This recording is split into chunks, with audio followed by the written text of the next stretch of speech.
So hi again, everybody. It's Tom from Cricket Coach 365 with our latest podcast in our series that is now kind of building up quite a nice head of steam and momentum.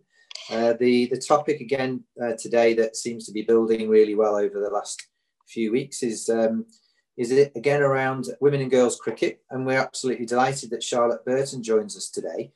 And Charlotte's got a wealth of knowledge and experience both as player and coach in the south of England, specifically with Sussex, where she had a very successful career as a player before now being a very successful coach, having been director of cricket for women and girls cricket across the county.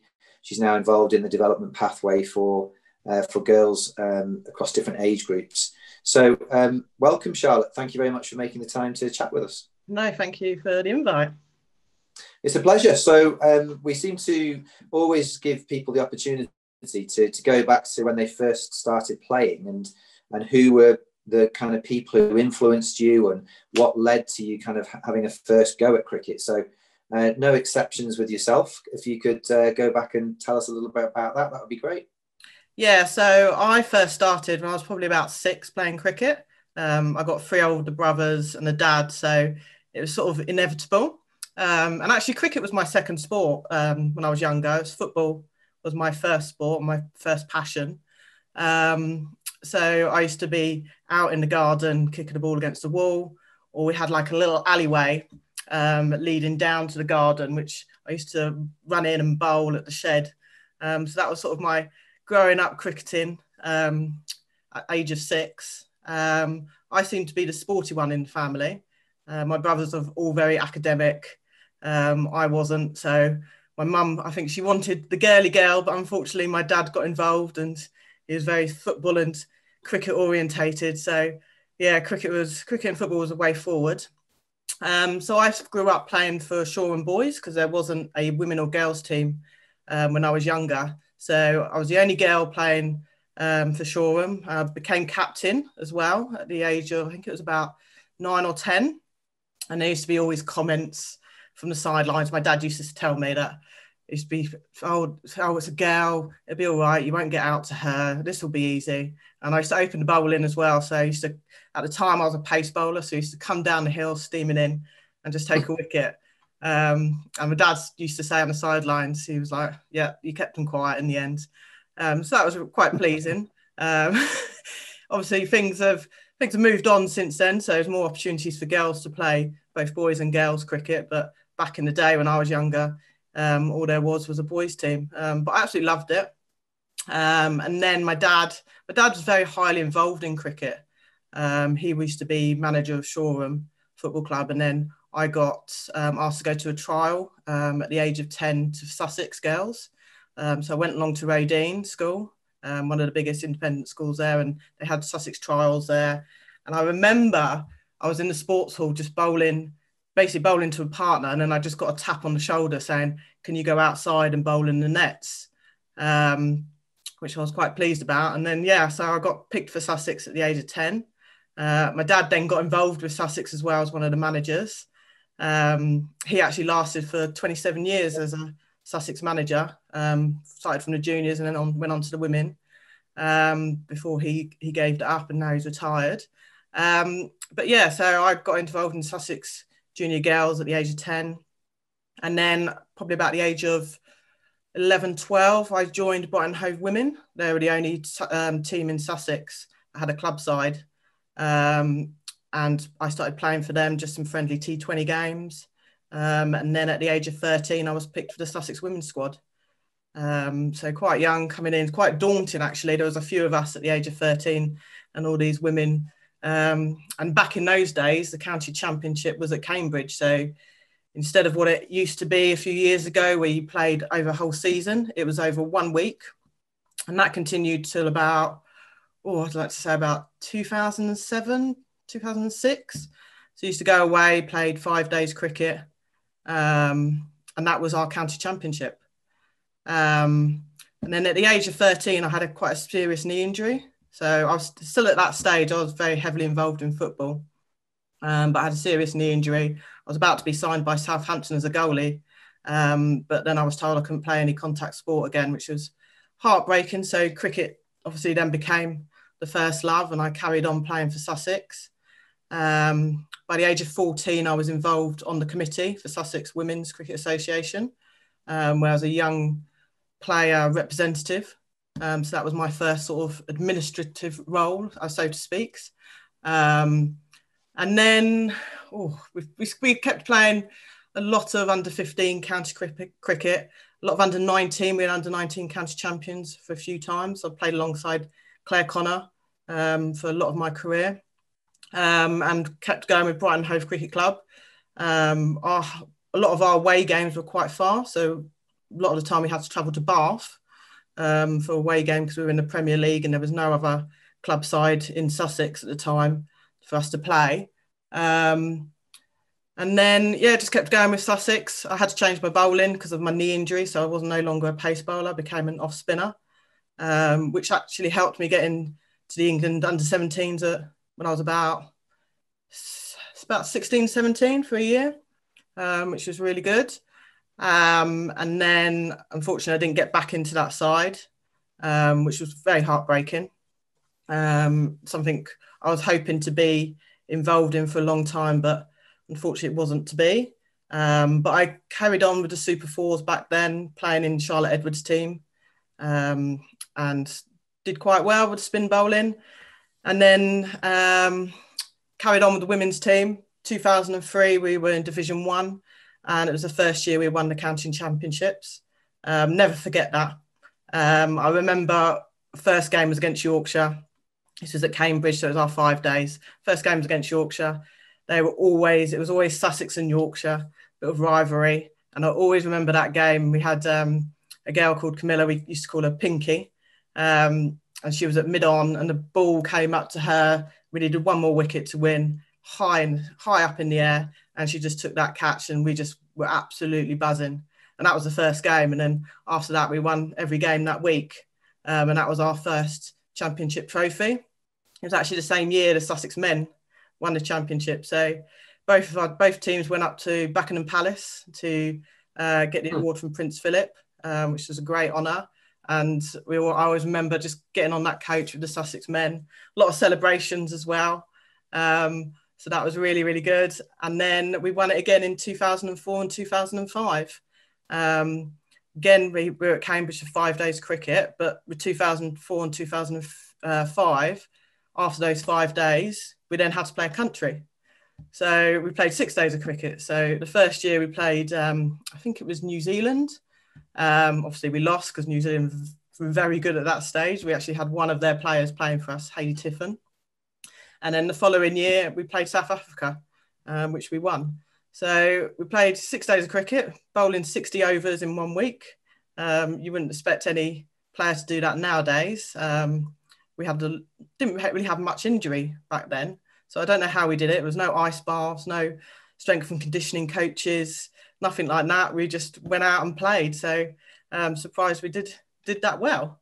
And about when I was about 15, 16, I got involved with helping out with the Sussex Girls County coaching. So I just sort of helped out in the winter. And then by the age of 16, I got my level 1 coaching course, where I was then helped be manager and coach of the Sussex under-11s. And then 2 years later, when I was 18, I went and got my level 2. And it still wasn't really something I wanted to do as a full-time job as a cricket coach at the time. I lacked a lot of confidence, which I still do now. But it was something to just work on, and something I enjoyed in my spare time.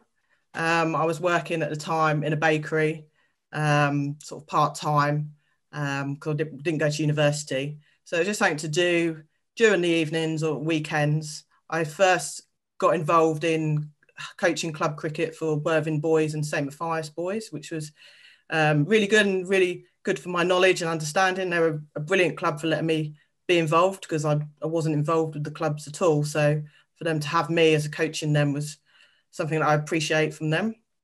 And then when I was the age of 21, I took on the role from Andrew England of the administrator for Sussex Women's Cricket Association. So I looked after everything regards to county girls cricket, women's cricket for the county. I was looking after fixtures, winter training, county trials.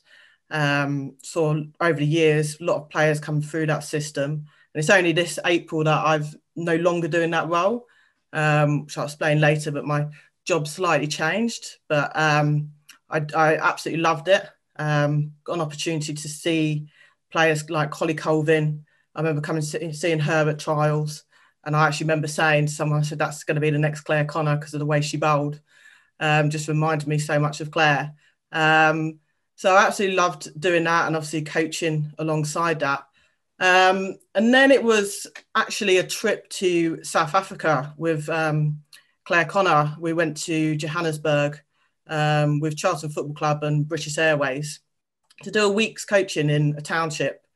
And from just doing that coaching, I absolutely thought, hold on, I can do this. I've gained a bit more experience. I've absolutely loved coaching the kids. Why have I got something to be worried about my own ability? And it gave me a lot of confidence just going away, because just being able to be free and open and just coach kids who never been given a chance to play cricket or any sport. And I absolutely just loved it. And then I came back, and then I was working as a buyer for a food company, and a job came up at Sussex as a development officer part-time. And I just went for it. And that was over 15 years ago, and never looked back. And it's been involved with developing women and girls cricket across the county, from school level to club level. At that stage, we only had 2 teams with a women and girls section. And over this last 15 years, we now have 44 clubs with a women and girls team. We have a lot of school entries in our competitions, and our Lady Taverners indoor, and then our summer competitions. And we're obviously involved highly with Chance to Shine. We've got a secondary school project. And over the last 4 years, we've been lucky to have an Aldridge Foundation Girls project working with schools and communities in Brighton and Portslade. So in Sussex, we're very lucky with what we have and what we've been able to do. And I've absolutely loved every moment of it. And it's getting bigger, which obviously means I'm working a lot more in schools and in clubs, trying to develop and coach girls and trying to encourage them to get involved in cricket.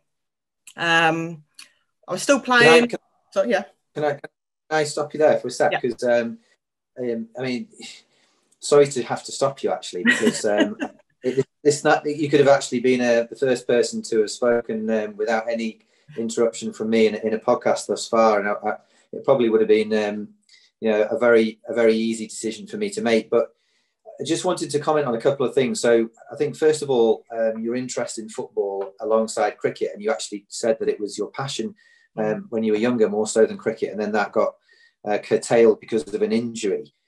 So I mean, how did that? How much of an effect or impact did that have on you as a person when that injury caused you to essentially not be able to carry on with that footballing ambition? Yeah, I think it had a huge impact. I basically couldn't walk properly for about 6 months. I was on crutches for about 3 months, and then I had to go in hospital because my leg wouldn't move. So it was devastating, because I absolutely loved football. I was about to be signed by Southampton as a goalkeeper. But I remember just thinking back that cricket was my other sport. I was playing for the county. It wasn't my first love, but I thought, right, no, let's just give it a go. I've got nothing to lose. Had to obviously change my bowling action, which was quite daunting and scary, because obviously I loved bowling pace. But yeah, I think it did affect me a little bit at the time, but at the end, it was the right decision. So, I mean, my sons are both involved in sport, and most of the people who are following these podcasts also are either parents themselves or coaches of youngsters who might not just be playing cricket, but also involved in other sports. I think that hearing the tone of your voice, and how much that meant to you at the time, I think everyone who's had any experience of that in terms of a setback or injury can personally relate to it. And it does take an awful lot of personal resilience to, be able to, well, in your case, effectively reinvent yourself at such a young age, and in a sport that perhaps you weren't even as passionate about at the time as you were for your football. So, you should take an awful lot of credit for that. I think also it's interesting to hear you say that all these things, all these milestones that you achieved at a very, very tender age. And one of the common denominators that I've kind of understood as I've been listening to people like yourself in these podcasts is that for women and girls cricketers who, I mean, it's 5 or 6 people. It's not, 500, 600 people I've spoken to so far. But in every case, everyone said how young they were when they first started playing for the women's team. Representatively, I mean, so 13 years old is really young. And then 16, you got your first coaching qualification. 18, you were already coaching, a boys' club side. And, that's what I think is remarkable to me, that people like yourself achieve and accomplish so much so young. And yet there's then this little comment that you made about, lacking confidence. And perhaps something you said that you still feel that as though that's something that's relevant today. And yet you must have had some self-belief to be able to deal with your injury that set you back in terms of your football, bounce back and readapt, model yourself in terms of your bowling for cricket, then make a kind of a name for yourself bowling off spin as opposed to pace, still continue with your development as a player, and then start to coach. What would you say to that? Yeah, I've never really thought about it, to be fair. I've had, I must admit, I've had quite a few setbacks in my life. I've suffered, I had to actually give up playing probably 10 years ago because I had ME as well. And it got a bit too difficult for me, just waking up every day, feeling tired, exhausted. And then I did 5 years as head coach for the Sussex Women soon after, which I absolutely love and appreciate. And it was one of the best experiences. But then I was suffering from depression, really bad depression. And that was another setback. But I've had my highs and my lows, but I've always managed to keep going. I think from my family background, my whole family are very supportive and very work orientated. We have this don't give up attitude, which is great. Sometimes I have wanted to give up, believe me. But I'm very much I've got this opportunity. I've got to work hard to get to where I want to be. But I've also got this great opportunity to develop young cricketers, to give them opportunities I never had when I was younger. I was playing in the boys' side and then suddenly in the women's side at the age of 12. Whereas now the game of cricket, of women and girls cricket, has grown massively. And I want to give all these women and girls opportunities that, like I say, I never had, didn't have it in school. And they're now playing at all ages at school. And the best thing for me is seeing a player develop and seeing them love the game, enjoy it. That's the most important thing for me, is seeing a girl just having the biggest smile on their face at the end of a game or at the end of a training session, and you've seen them develop. And that is the best part for me as a coach. Well, I think you said it absolutely in your own words there, that that is the best thing about coaching, whether it be sport or anything in life. Coaching as a kind of an entity, as a profession, is about helping other people develop. It's I guess we're in a privileged position as we are, both in terms of involvement in junior cricket, to play some small part in that. But I think equally it's important to recognise that never give up kind of attitude that your family have sort of within their fabric, because without your own individual never give up attitude, you may not be doing this now. You may be doing something completely different. And I think that it's clear to me, just listening to you for 10-15 minutes, that you've certainly got that never give up attitude. You've certainly got an awful lot of personal resilience. And I think for youngsters, boys and girls, but we're talking more particularly about girls here, I think hearing you so far in describing some of those setbacks and some of those challenges that you had to face at such a young age, and perhaps to a degree are still facing, but you're still making the best of it. You're still getting up in the morning to make a difference with other people in terms of their cricket development. I think that's it's a fantastic message for youngsters in particular to hear, and a great role model in many ways. Thank you. It has been a challenge, especially over the last probably 7 years of my life. It's probably been the most difficult, but I've had to get up. I've had to try and put a smile on sometimes when I've not wanted to. But at the end of the day, I'm doing a job where I'm trying to develop women and girls cricket in the county, trying to be the best county there is, and obviously trying to encourage girls and women to take up this great sport and enjoy it. The thing I especially like about coaching girls and women, is that they listen to you.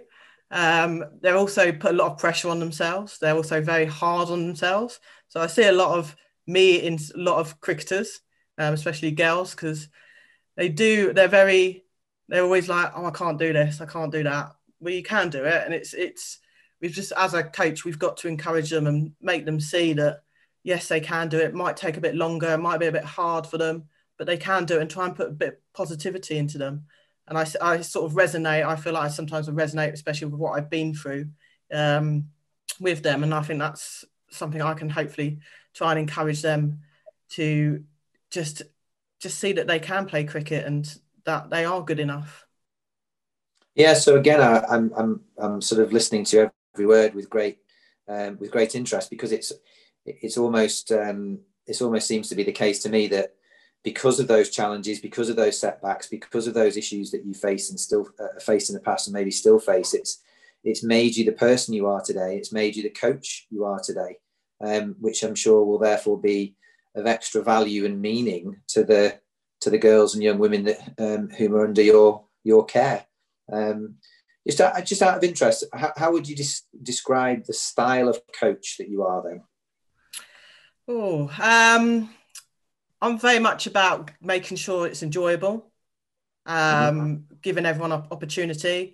Very much about the player finding out things for themselves. I did my level 3 course, must be about 10 years ago, and it was all about making sure you draw information from the player, and I found that really, really interesting, really helpful, and I think it's the best way of learning, because actually you need the player to think for themselves. It's all well and good you telling them you've got a bowl like this, you've got a bat like this. Actually, they need to find the information out themselves. That's the only way they're going to learn. And it's all, I'm very much about the player finding out what works best for them as well. Sometimes coaches can be a bit too robotic, everyone be the same, whereas everyone's very different.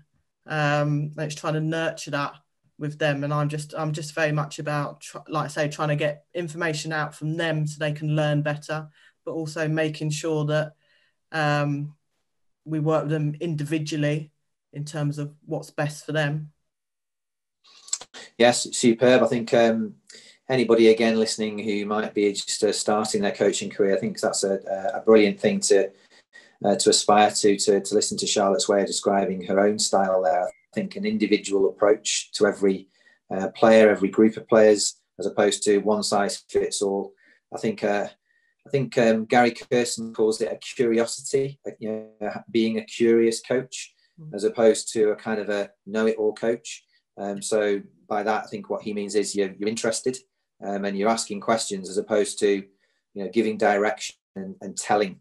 I think I also heard David Malan recently speak, and he was saying that for those people who don't know him, he's a very unassuming guy, but a very, very hard-working guy. And those who know him far better than me will know that it's no surprise actually that he's become ranked number 1 in the world for T20 cricket, and yet he's not one of these big star, big names. But he used the phrase that the worst coaches that he's worked with are those coaches who try to tell him what to do or what not to do.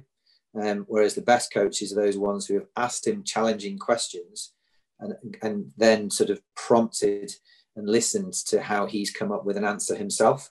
So it's kind of, he said, ultimately, when you go out to play, whatever level of cricket, whatever level of sport it is, individual or team-wise, when you're out on the field of play, the coach isn't with you, so your parents not with you. So, it's down to you as the individual to play in that game the best of your ability.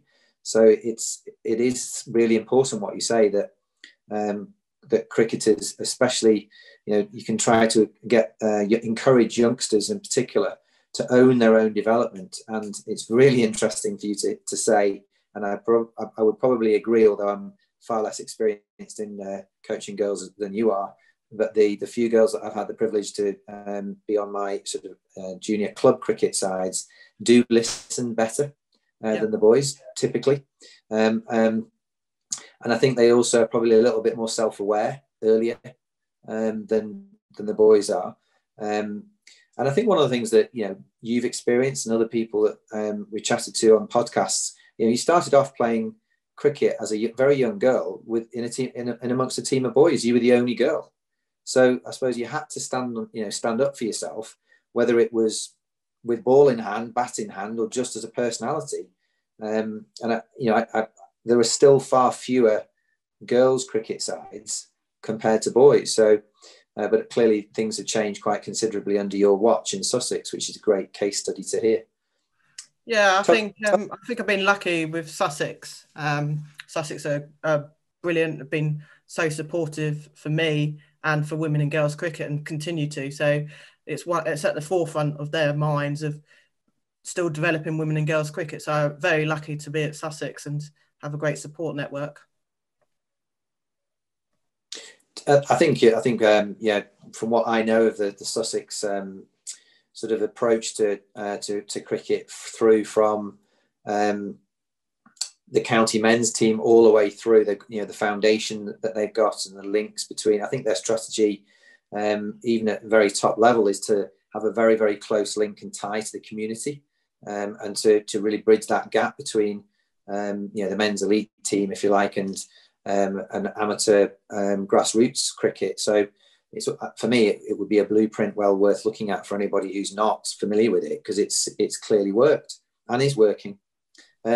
You've mentioned to me sort of offline about your knowledge of working with the Aldridge Foundation. Could you tell us a little bit about that, please, Charlotte?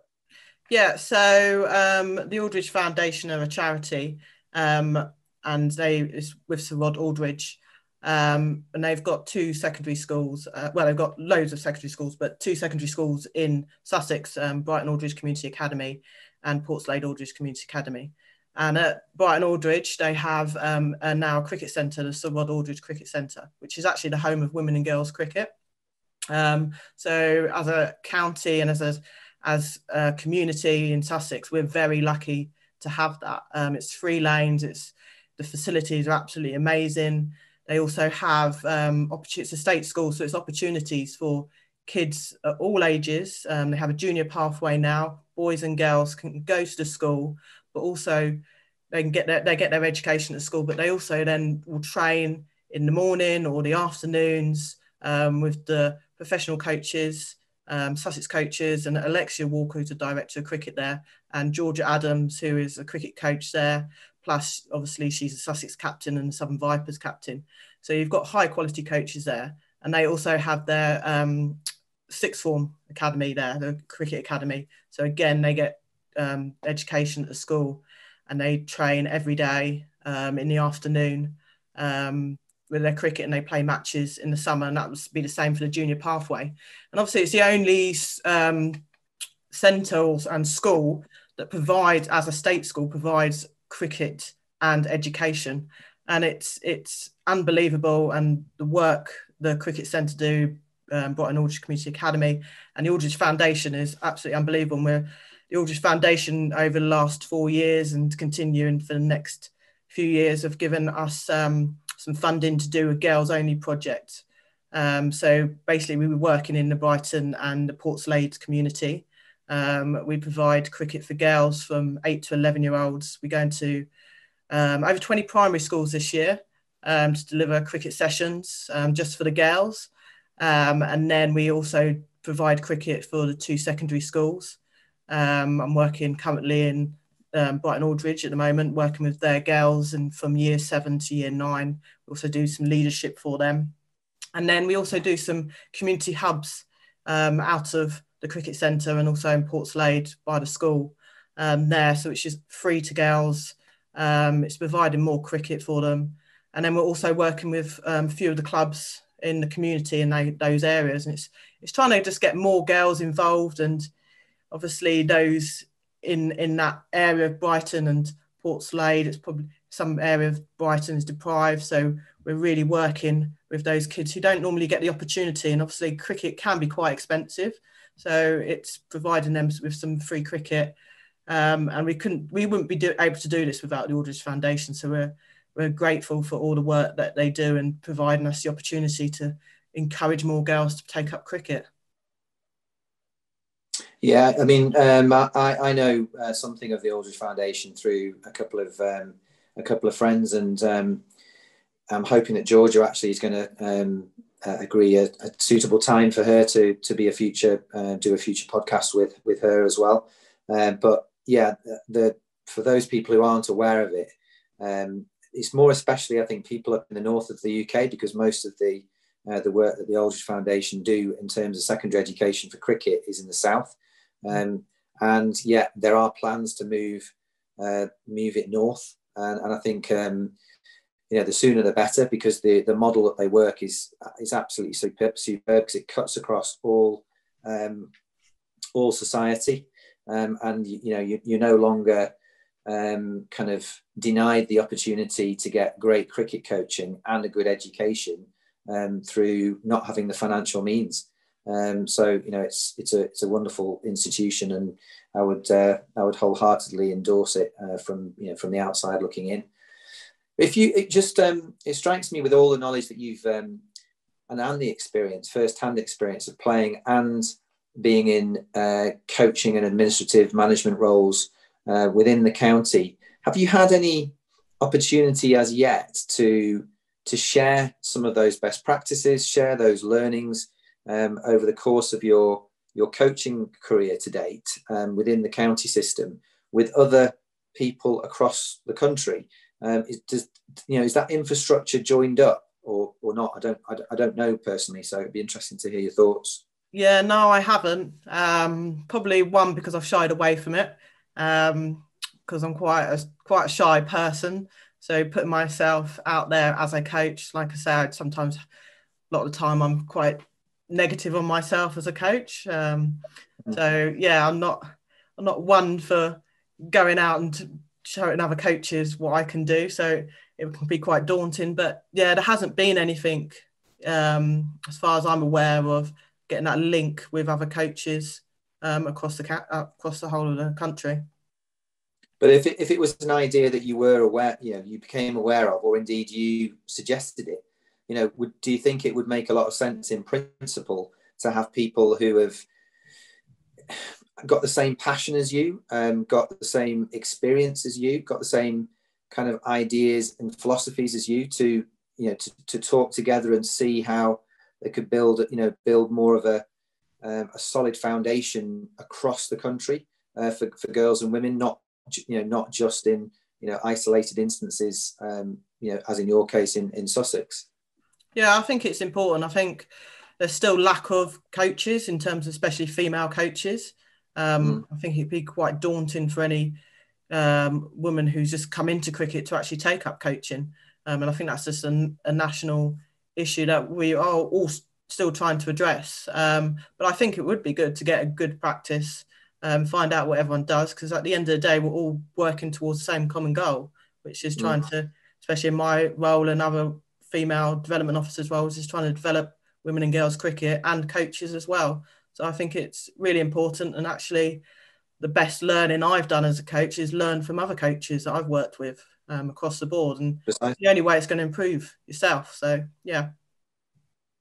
Maybe that's something we can ask for some feedback from our listeners and see where it might take us, because people might in other parts of the country might say, well, actually, I'm already involved in this, or I know somebody who knows somebody, and so on, and we could build up a little bit of momentum and head of steam, because I know the chief executive of the ECB, Tom Harrison, seems to be very resolute in his commitment to support the future of the women's game in this country, and for considering what kind of a a challenge he and his senior leadership team must have had this year with the impacts of the pandemic. It's very reassuring to hear that he is still absolutely determined to support the women's game.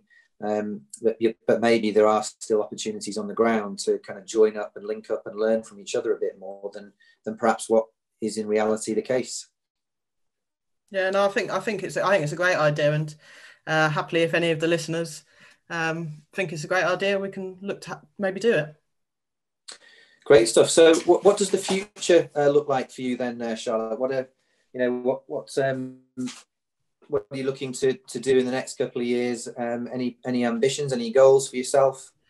There's been a few changes recently in terms of sort of my job role. I used to work 4 days for the foundation and 1 day for the pro side. So just before lockdown, that actually all changed. I went back full time with the foundation because the amount of work there was in terms of providing cricket to the communities, the schools and clubs had increased, and I wanted to really focus on that. I'll still be working with the county under 13s, and it'll be my 24th year working for county.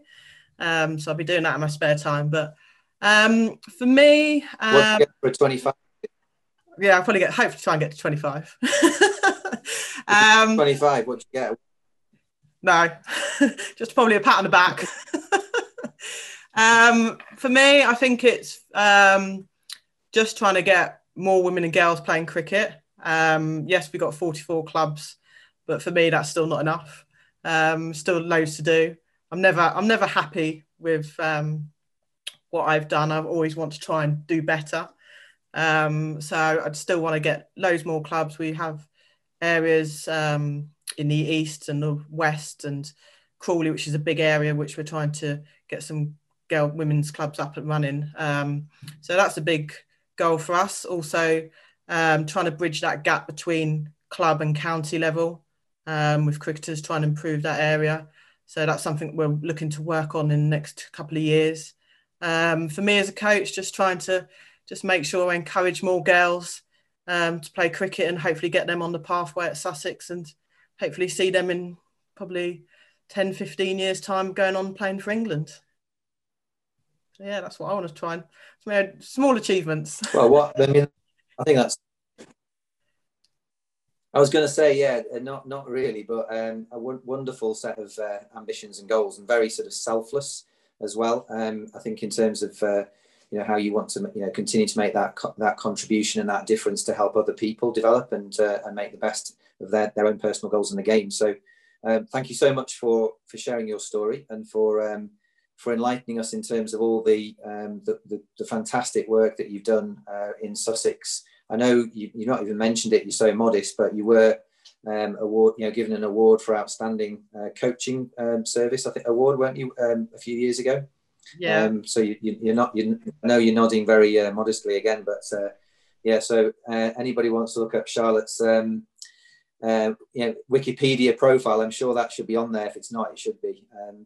So thank you ever so much for making the time to chat with us and to share, as I say, just a summary of how much you've packed into such a short life in cricket in real terms, and yet you've probably undoubtedly made a significant impact on lots and lots of people around you in schools, in clubs, and in county cricket, and I'm sure an inspiration to girls and young women, not just in Sussex, but for far beyond those boundaries of the county. So thank you very much indeed for your time, and wish you all the very best in the future. Thank you. Thanks for listening, everybody.